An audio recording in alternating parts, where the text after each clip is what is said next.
could not be here today. I will briefly just tell you a few things about Todd. In February of 2018, Todd assumed the role as VP of Blockchain Global Trade.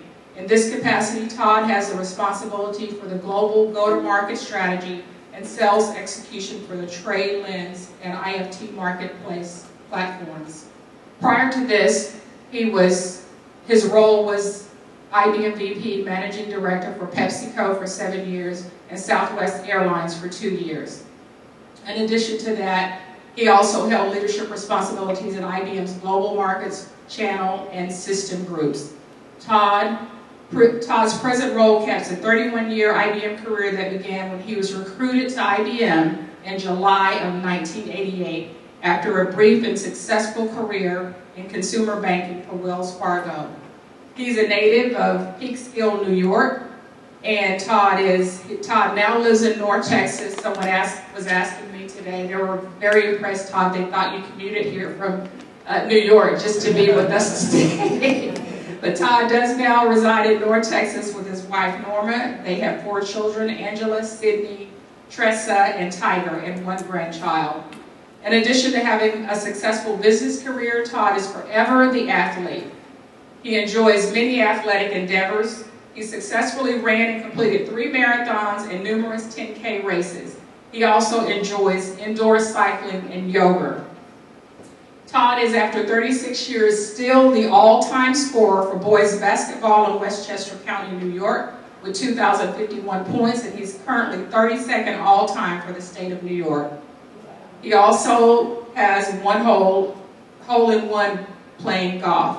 He loves to travel. He's visited or executed business in 36 different countries, and I want you to know that I appreciate his commitment to his sponsorship responsibilities of this BRG. Back earlier in the year, mid-year, we did a volunteer event where we packaged food for hungry children in third world countries, and Todd couldn't be there, but he was in Africa, I believe, at the time, and he actually checked in on our progress, was looking at our pictures. So it's great to know that we have an executive sponsor who is engaged. And so without further ado, would you please welcome Todd Scott.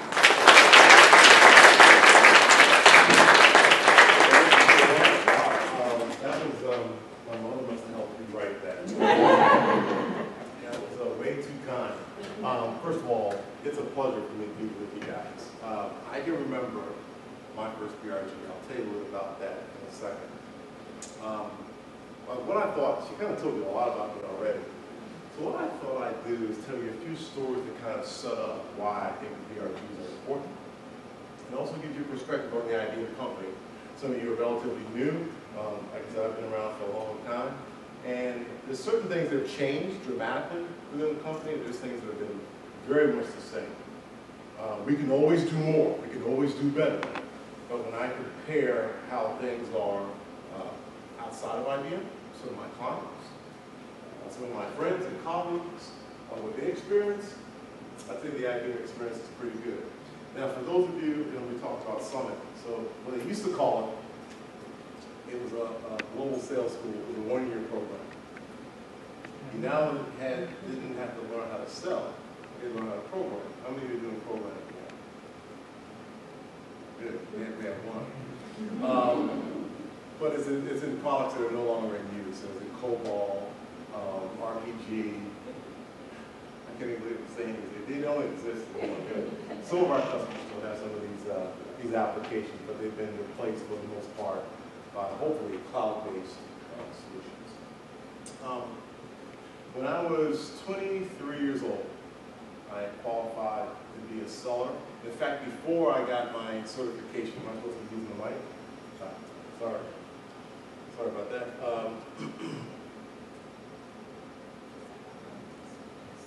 Cut it on here. Yeah, green light needs to go on. Oh, that's better. Okay. And so I was 23, and I was given the most challenging. That's what happens when you're a rookie, by the way. I know things have changed where everyone expects that they should become a vice president of the company after they certify. That's not how it works. But so I got that. It was terrible. It was terrible. These are accounts for either hadn't been seen by an IBMer in 7 years. That's a long time, especially back then because we were so dominant. We didn't have very much competition. So think about it. No one was calling these clients for 7 years. Anyway, one of the clients I called on was an automotive dealership. And they kept, today it would be on an iPad, but back then they kept it on what was called a mid-range system, a System 36.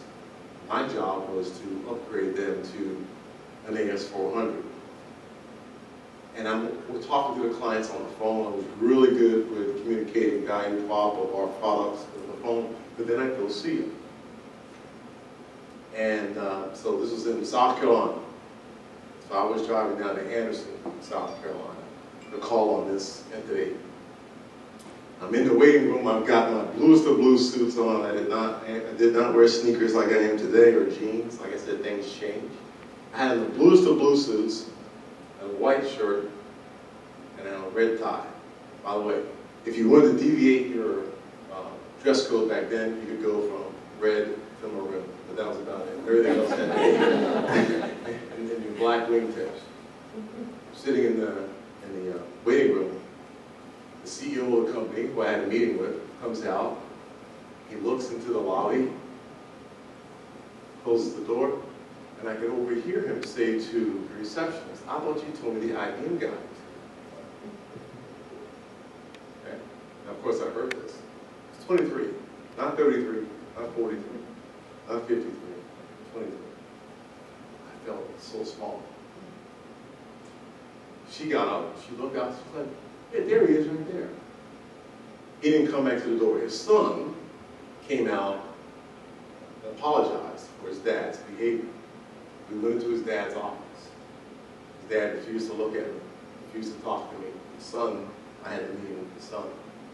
Before I got back to the office, he had called the manager, branch manager, and said, "Why did you send him to see me? If you want to do business with me, you will not send him back." It's just a true story. And so my manager told me about it. He said, "So how'd the meeting go?" And he probably could tell I was a little bit dejected, but I wasn't going to complain because you just kind of suck it up and you move on, right? And he's like, "By the way, client already called me, told me what happened." And he pulled me to his office and said, how does that make you feel? And I told him, I said, "Look, it's not the first time something like that's happened, but you just expected things would change." This was, after all, well into 1989 by now, right? His response was fascinating. He said, "So what are you going to do?" And I had worked hard on this deal. I told him, I said, look, obviously he didn't want to see me, but the IBM company, I said, let's make a decision now as to whether or not this is the kind of client we want to have, or we're just going to try to manage to this. Meaning, because we could tell him, "Hey, sorry, you're not going to provide for us." He gave me that option. He wasn't putting it all on me. He was prepared to tell the guy to go, you know where. But we talked about it, and after a day or so, we decided we're going to sit one of my colleagues down. The deal closed the next day. Of course, I got paid for it. Well, I mean, that was part of the arrangement. But there's two things. First of all, that does and can happen. Second of all, the manager, Paul Sills, who will be a dear friend of mine until the day I die. I mean, I know his kids, I know his grandkids. He wasn't going to take that. He said, "This is not what our company's about." Now,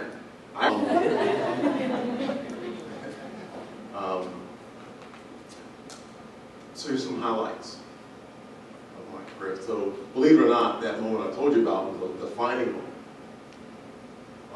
Highlight was when, after 5 years of selling, I was asked to become a manager in the IBM company.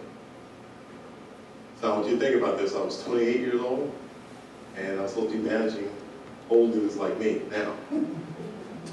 And that was a highlight, but also a defining moment, because most older cats don't want to hear from somebody like me. Thank you. Or not at that age. Right? So that was a defining moment. Another defining moment was when I first became an IBM executive. By the way, got along with my colleagues really well. We did fine. We set a few records in the DC area in terms of our business achievement. Then I moved to New York. I became an EA for one of our senior vice presidents. Learned a ton about how the company works. Biggest thing I learned is that look to your right, look to your left. Because when you go through Summit, when you go through any program, it's going to be the people who you're talking with now, 10 years from now, 5 years from now, maybe at different companies. You're going to still be relying. Look, that's where your network is. That's where your network is. But I learned how networking is really, really important. I'm going to talk about mentoring and being a mentee last. But this first exec job, coolest job I've ever had, barring the job I'm doing now since this is being recorded. I was named the Vice President of Media and Entertainment for the IBM company. Now, let me tell you what this job entailed. So I was responsible for getting IBM technologies into music studios, movie studios, sports properties. So I mean, come on. How? So I went to everything. I went to the Sportsman of the Year banquet, the Sports Illustrated puts on, Time Magazine puts on. I've been to the Masters, been to the Super Bowl, been to, you name it, I've been to it.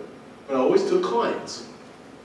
Now, I only did that assignment for a couple of years, but they're like, okay, that's enough of that. You need to, you kind of had your time in the fun and let somebody else do it. And I had to go, and I went to, they changed the comm sectors, and now I took on different types of clients. So now I had a whole region. Now I had, instead of having North America, I had the East region. East region is the largest region in the world for the IBM company, right? Bigger than most countries. For example, the East region in the United States is bigger than France in terms of the amount of business that it conducts. Right? The East region is bigger than, almost as big as Japan. Right? So we're talking, the East region is pretty big. And I kind of moved around to a couple different roles. I did comm sector, I did distribution sector, as I indicated earlier, systems group and channel. Now, what I learned from those different roles is that everything's interconnected. Everything is interconnected. A lot of times, what happens in IBM is people get in their lane and they stay there. You're not representing the IBM company in the best way. So here's a real life example. We were just talking about some folks perhaps being considered for Red Hat wants to play in this space. Now that they're part of IBM, they want to play in this space. Okay? With getting all you very talented and capable Summit folks. So, Red Hat touches everything. Touches cloud. Cloud touches blockchain. Our blockchain solutions run on the IBM cloud. Security is something that our customers are going to be asking you about. Security of the data, GDPR. They're going to ask you about that. Well, you've got to be able to demonstrate and articulate how security, how IBM security plays a role in making sure their data does not get messed up or get, thank you very much, not just messed up, but get stolen. So being able to articulate the IBM security strategy and how most of the IBM cloud runs on IBM mainframes, and that really secures about 90% of the global banks around the world, you can feel pretty secure that if you're in distribution or in manufacturing, that your data is going to be secure. All this weaves together. So irrespective of where you are, just like with the BRGs, you need to be making sure you're building relationships all the time. You cannot do this alone. Right? Business-wise, you can't do it. Personally, you can't do it. BRG, and as was indicated, look, if you're a Latino, my wife is Boricua, so we've got Black and Puerto Rican children. My son-in-law, my first son-in-law, is Korean. All right? So that's just kind of the way the world works. Okay? That's the way it needs to be working in IBM, because we represent the world, right? So that's the reason why it's, even if you do belong part of a BRG, and you want to interact with another one, that's a good deal to do. Now let's talk about, I do want to open it up to questions. And I have like 3 or 4 things I think everybody should do to enhance their career. Let's talk about mentoring and being a mentee, and what that means and how important it is. For me, I know I would not have been able to, assuming I've achieved any level of success, I wouldn't be where I am if it weren't for having people who, it wasn't me going to them. But you think about this. This was them coming to me saying, one of the guys used to always call me Youngblood. You guys probably never heard that, or maybe heard it from your grandparents. Right, or that uncle, right, from South Carolina. I can tell him outside. And he said, "Tell me how you doing? Tell me what's going on. Tell me about your latest project." He didn't know me from Adam. By the way, this was before Slack and WhatsApp, and this was him pick up the phone. You know that thing that sits on your desk that nobody uses? Pick up the phone and call me. And he kept calling until he finally got me. It's not like I was sitting there all the time. Okay?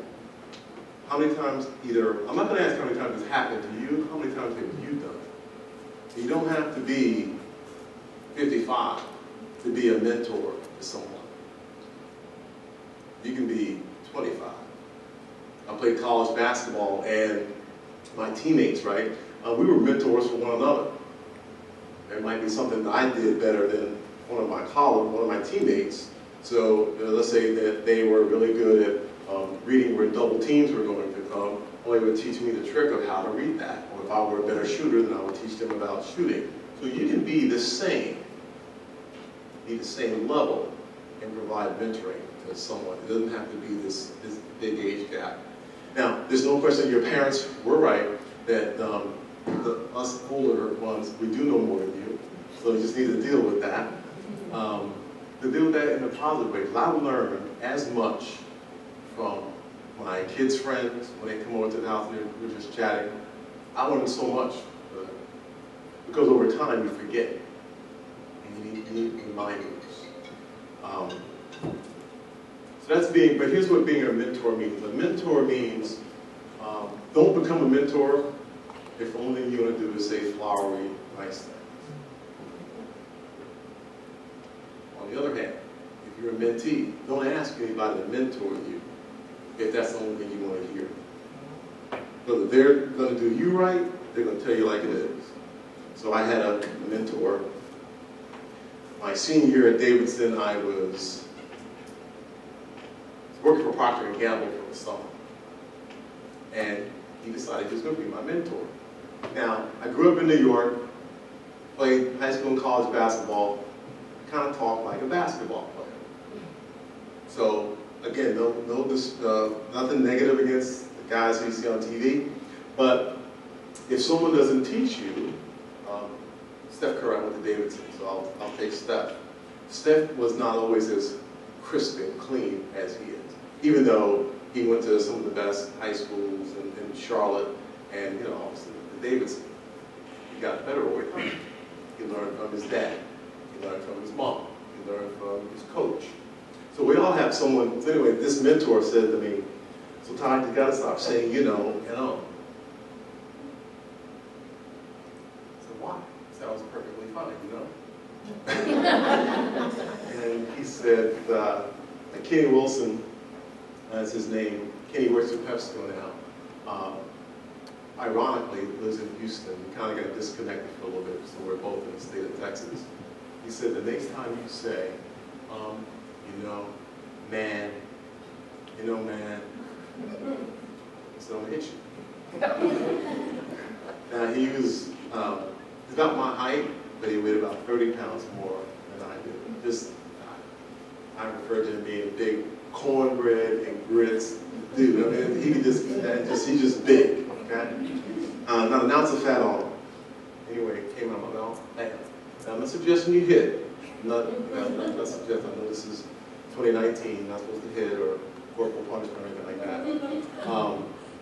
That's a joke, by the way, guys. But he hit me. He hit me in the chest. I'm telling you, he hit me one time in the chest. I had never done that. except to prove this point that I'm saying to you right now. It completely went right out of me. I guess he hit it out of me, I don't know. But my whole point is, it's not like it started a big fight. He told me he was going to do it.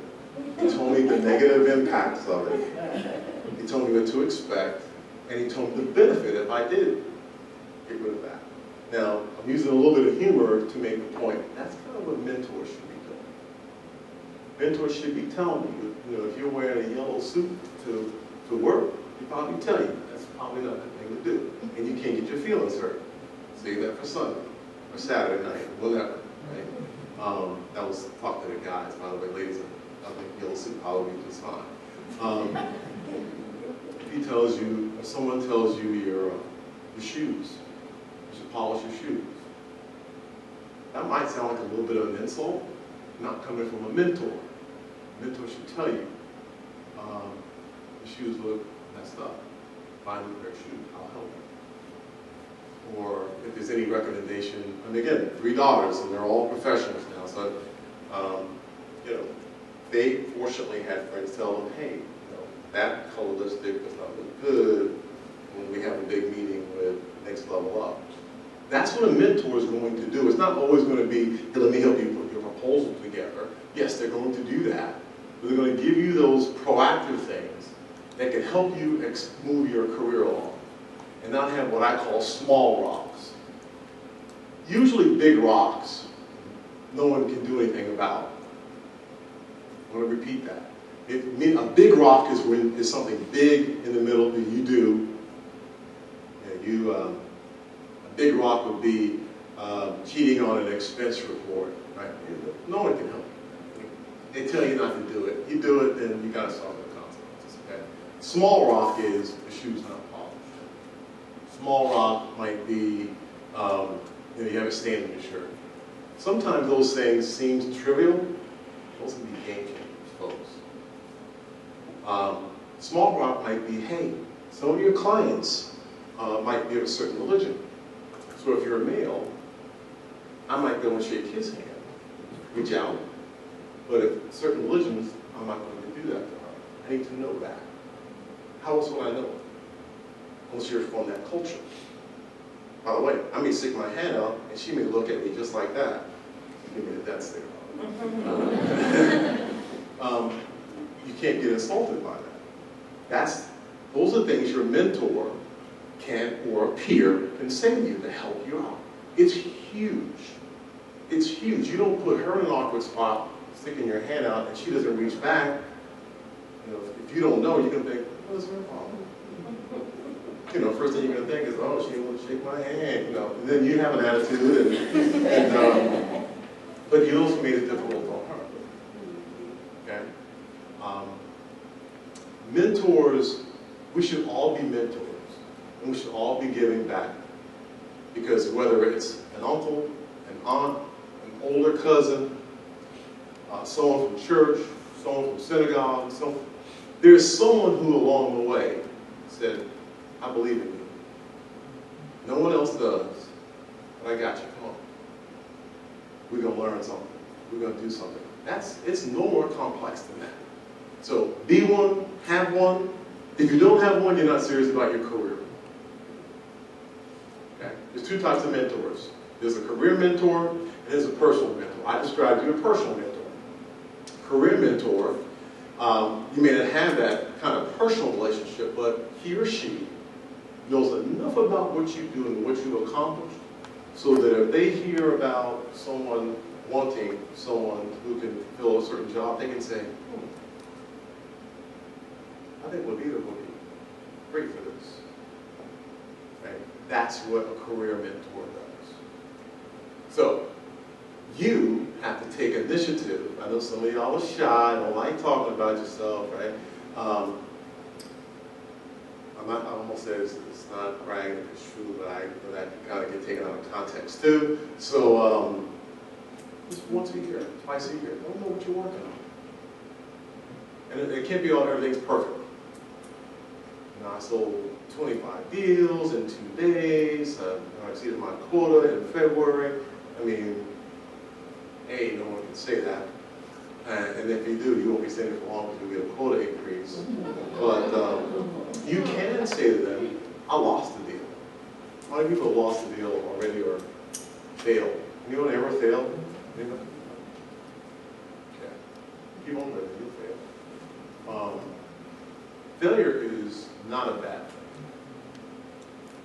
thing. It doesn't feel good when you're going through it. Again, back to sports. I oftentimes use sports metaphors with my team, and every sport I can draw something out of that's related to life. I am convinced that the God is still standing. Right? It's a joke, but it's still funny. The first couple words of the Bible are what? In the beginning. Get it? No? Big. This World Series time. Okay. Oh my goodness. Jeez. I know it's reaching a little bit for that one, but oh my God. But sports metaphors are important because when you lose, what kind of loser would you? And by the way, when I interview people, I ask them this question. After we kind of go through, here's a job, and tell me about your experiences. I said, so, you ever play any sports? And that's not a disqualifier. It's not a disqualifier. You've never played sport. It only gets you one scratch. I asked them if they've ever lost a big deal or lost at anything. Ask them how it made them feel. What'd you do about it? Did you sulk? Did you cry? It's okay. How long did you do? If you were still crying 4 days later, we got a problem. Seriously. Because you will face adversity. How are you going to act? Are you smiling now? Everyone looks beautiful, smiling. But if you lose a deal, now you lose your mind. That's not a good deal. That doesn't make you a good teammate. Who would want to be your teammate if that's how you're going to act? Next time you watch a basketball game, it's kind of hard with football unless they're so far away. Next time you watch a basketball game, or baseball, when the guy strikes out, I want you to watch what happens to him when he goes to the dugout. Now this time of the year, the teams have already achieved greatness, but if you're watching early in the season, and they strike out in a big spot, watch what happens to him when he goes to the dugout. If he's getting a cold shoulder, the team's got problems. If dudes are still dabbing him up, saying, hey man, you'll get him next time, whatever, that's positive energy. Right? That's what good teammates do. And when you have good teammates, you're going to perform better as a team. I had one other comment before we, how much time do I have, guys? Because I can keep going. Sounds good? And then we have cookies. It used to be a time I ate cookies, and then, you get older and you get these, all of a sudden you get allergies. It's like, where'd that come from? Right?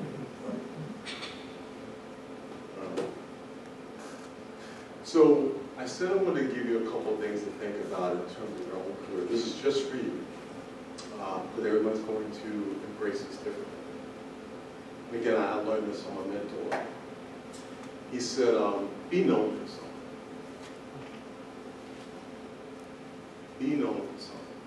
Now, just kind of read through the resume. I think what I'm known for now has changed, right? Depends on what part of it. I go back to where I grew up. People still think I play. I'm like, look, there's no way I'm still playing. I've had a hip replaced. I mean, there's no way I'm going to be playing basketball other than the silver. Okay? But within IBM, what do you know? Are you going to be a person that's known for embracing a challenge? Are you going to be known for someone who is a sponge for information? Are you going to be known as the great collaborator? You've got to have a big complex deal within the company. You've got GBS, you have GTS, you've got the cloud team, you've got the blockchain platform team, you've got the blockchain solutions team, and you're trying to pull it all together for a client. Are you the great collaborator? Are you going to be the great counselor? Are you going to be the one that when your teammates have something complex and tough, even if you're not associated with the deal, they ask you for your opinion? Will your leadership be your opinion? Right? So be known for something. I mentioned being a team player earlier. I can't overemphasize that enough. And it's not just about always getting great results. It's like I said, how do you act when things don't go so well? Everyone feels bad when they lose a deal or they're not successful. Generally, they don't want to be around someone who says, "I told you so." How many of you have one-on-one? Just kidding.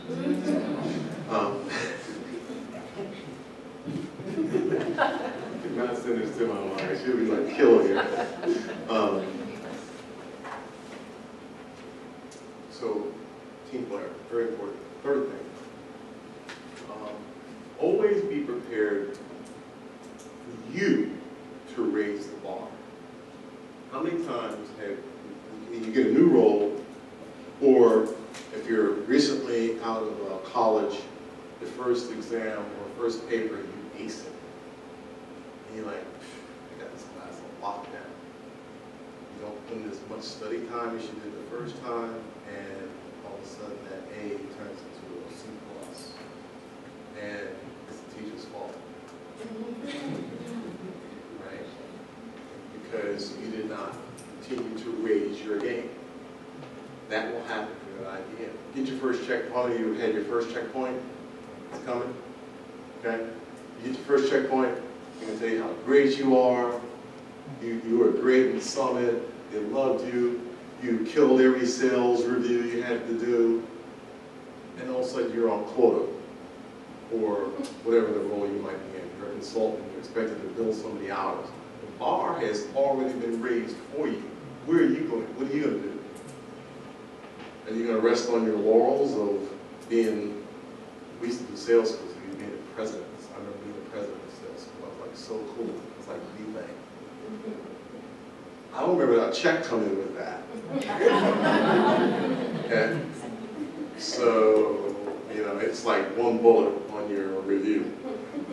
So it's nice in the moment, but you gotta keep moving. You gotta keep excelling. IBM is forever transforming. The transformation that we're in right now is a challenging one. And it's challenging, I think, on three fronts. First of all, I think the marketplace is learning to accept us in this. We were in a mode where you could always guarantee that IBM was going to make revenue, always pay dividends, and we were an IT company, so for a long time we were being compared to other IT companies that were growing at 15, 20, 25%. Well, IBM's business is a lot different, so once we convinced the market of that, so now they just want to see growth, 1%, 2%, right? But now it's a little bit more challenging to do that, especially when you have a SaaS business, right?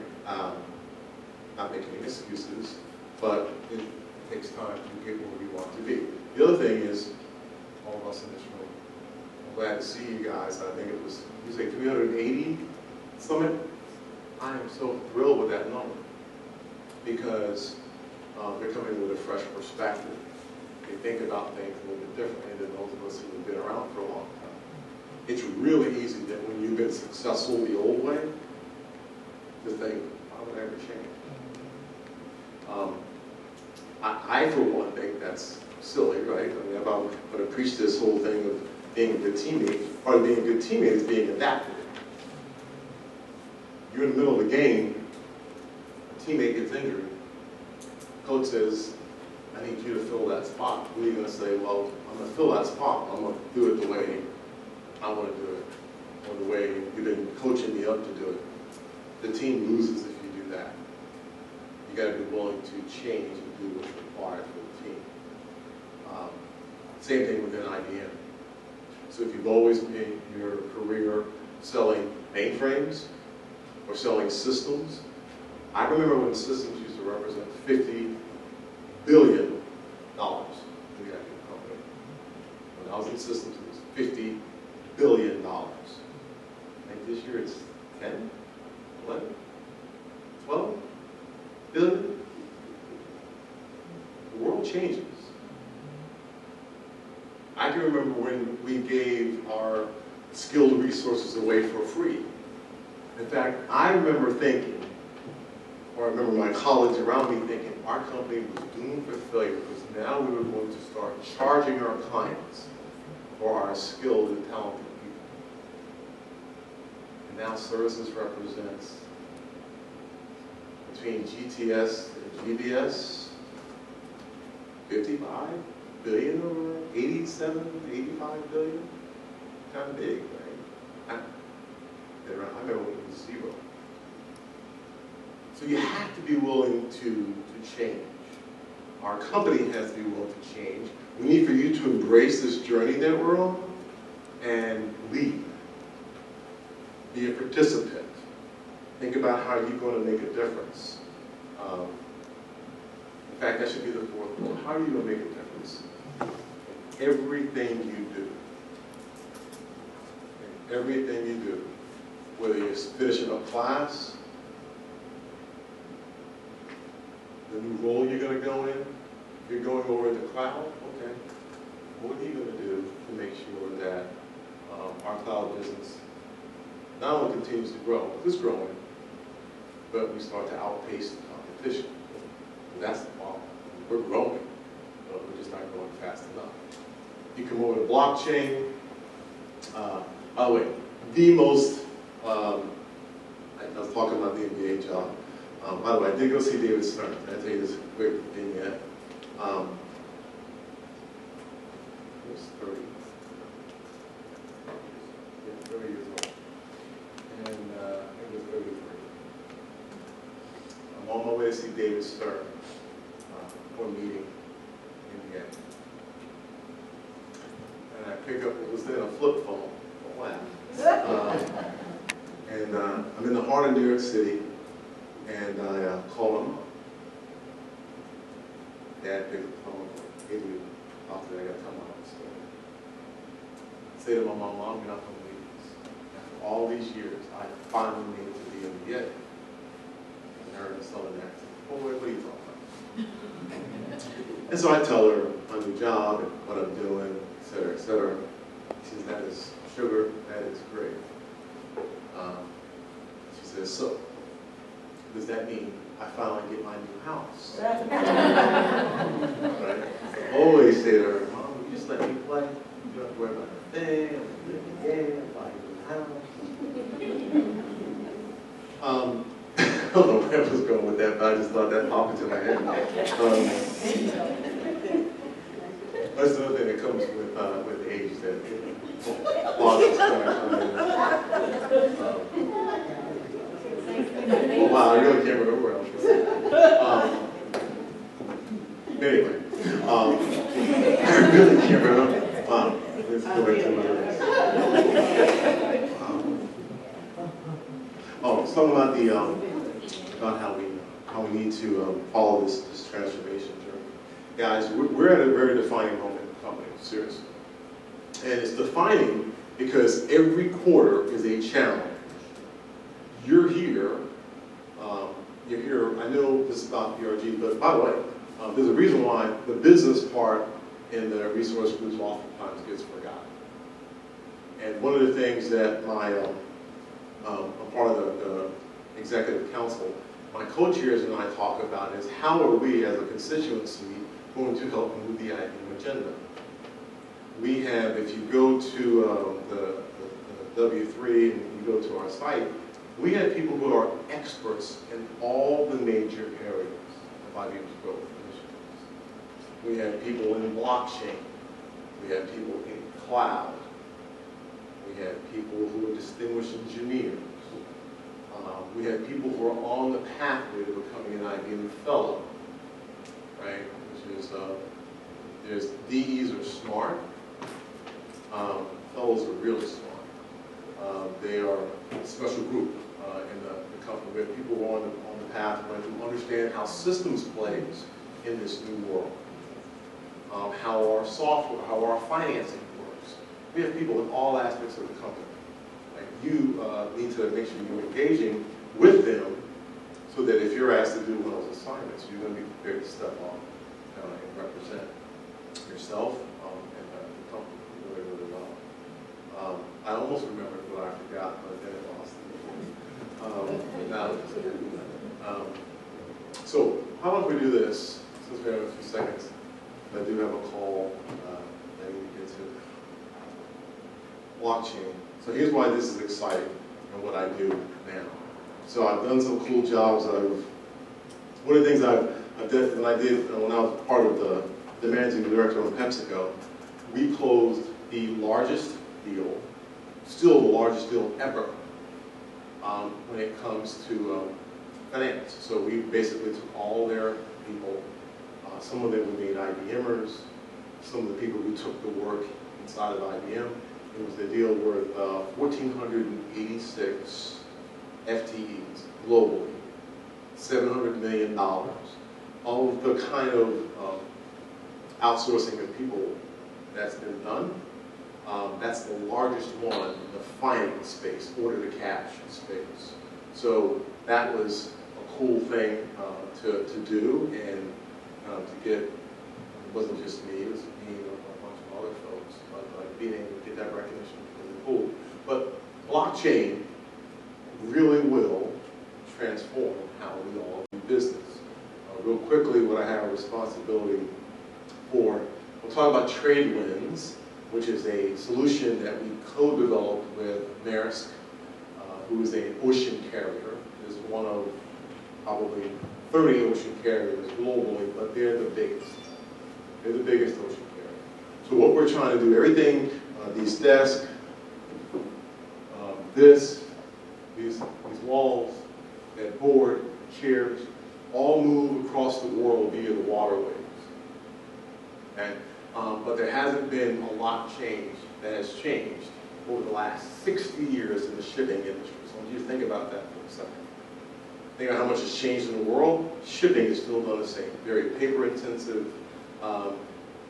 They actually still use faxes.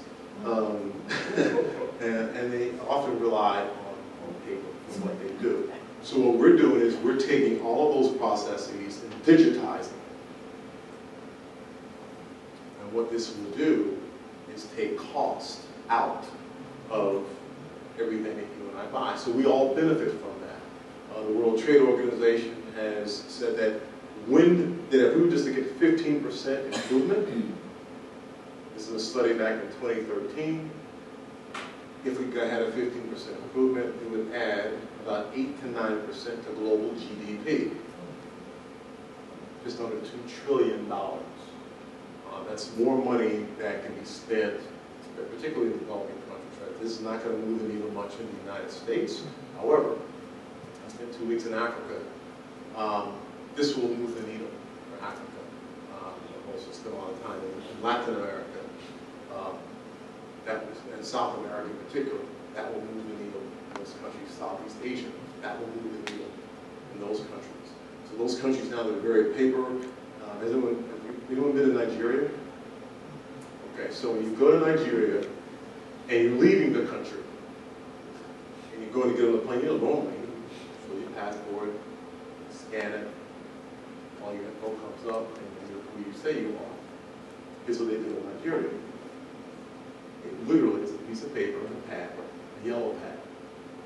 You write down your name, you hand them your passport, write down your name, write down your passport number, and your flight number. And say thank you very much. I guess they assume that if you're going to sit there in line that long, that you're probably okay. It does take a long time. Okay? So there's so many things we take for granted.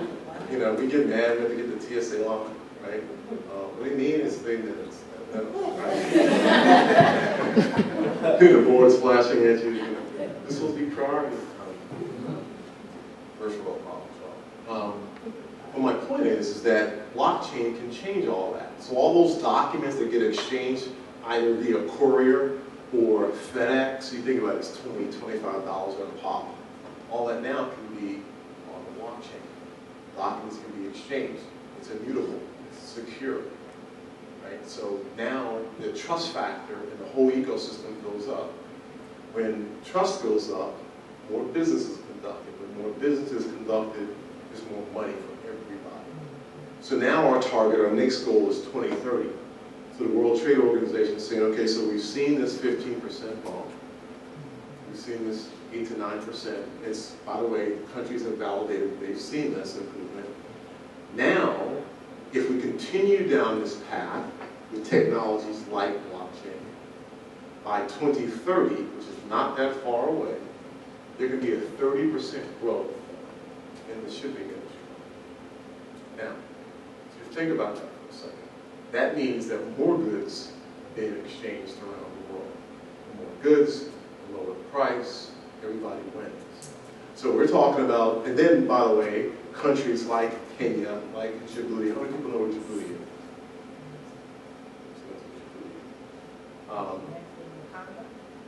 So it's,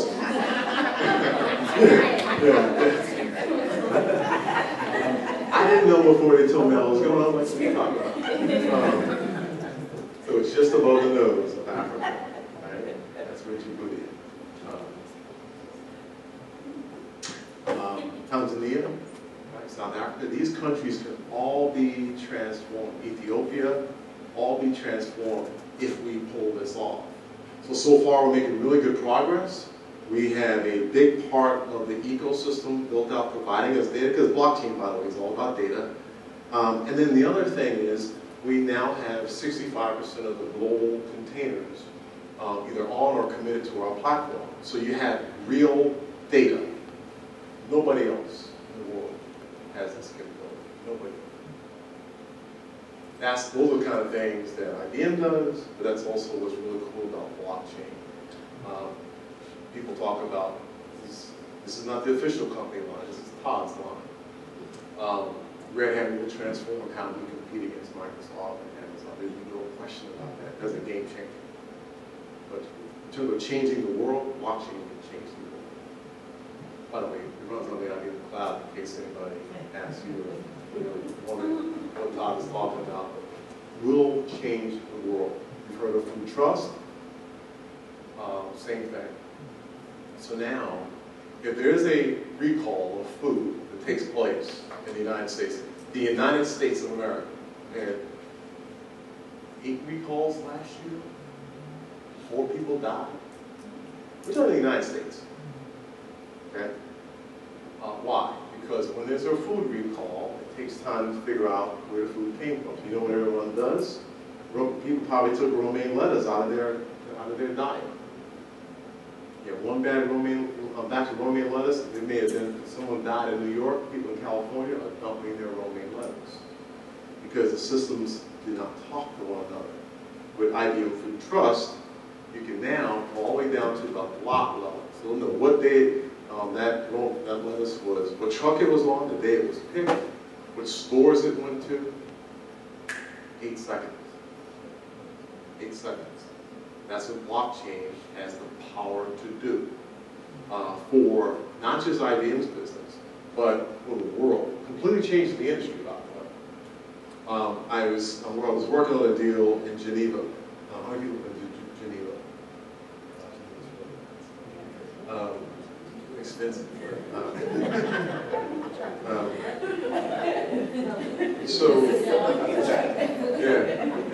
Trust me, travel is not all scrapbook.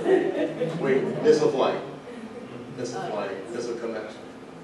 So how about when you're going through Narita, going through Narita, you miss your flight to Narita to go to Taiwan, and now you have to get on a bus with to the other airport in Japan, and nobody speaks English.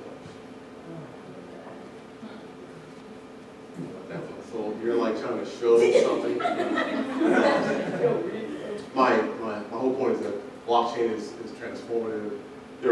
Every place we're playing in right now is transforming. Transforming the company, transforming the world. Hopefully you'll get placed in one of the cooler areas like blockchain. So I'm going to be quiet now, since the hook is coming. My pleasure.